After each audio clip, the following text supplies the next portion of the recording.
Islamic ఉగ్రవాద సంస్థ జైషే మహమ్మద్ మహిళా విభాగంలో కీలక విషయాలు వెల్లడయ్యాయి.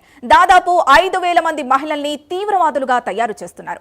వీరిని పాకిస్తాన్లోని బహవల్పూర్, ముల్తాన్, సియాల్కోట్, కరాచీ, కోట్లీ, ముజఫర్బాద్ ప్రాంతాల నుంచి నియమించుకున్నారు. ఢిల్లీలో ఎర్రకోటలో జరిగిన బ్లాస్ట్లో కీలక భాగస్వామైన డాక్టర్ షాహిన్ షాహిద్ కూడా జైషే మహమ్మద్లోనే ట్రైనింగ్ తీసుకుంది. పోలీసుల విచారణలో తాను జమాతుల్ ముమినాత్ సభ్యురాలని దర్యాప్తులో తేలింది.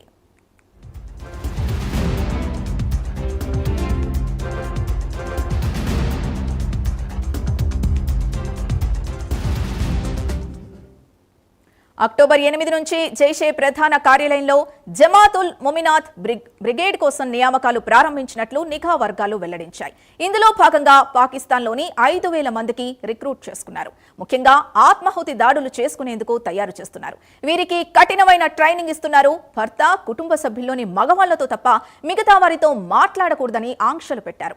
ఆత్మాహుతి దాడులు చేసుకుని పెద్ద బాంబు దాడులు చేసేందుకు సిద్ధమయ్యేలా వీరిని ప్రేరేపిస్తున్నారు. ప్రతిరోజు వీరికి 40 నిమిషాల పాటు ఆన్లైన్లో శిక్షణ ఇస్తున్నారు.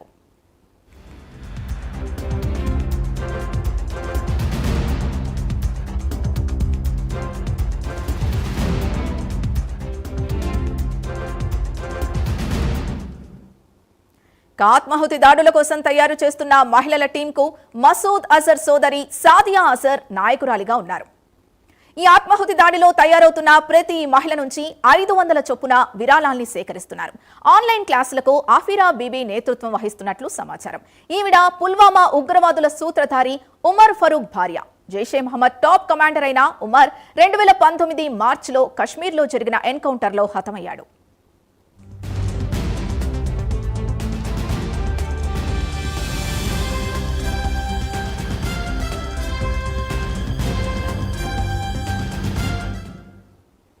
పుల్వామా దాడికి ప్రతిగా ఆపరేషన్ సింధూర్ ని భారత్ చేపట్టిన సంగతి తెలిసిందే. అదే దాడిలో మసూద్ అజర్ కు చెందిన 10 మంది కుటుంబ సభ్యులు మృతి చెందారు. దీంతో మసూద్ అజర్ మహిళల్ని తీవ్రవాదులుగా ఆత్మాహుతి దాడి చేసుకునేందుకు వీలుగా తయారు చేస్తున్నాడు.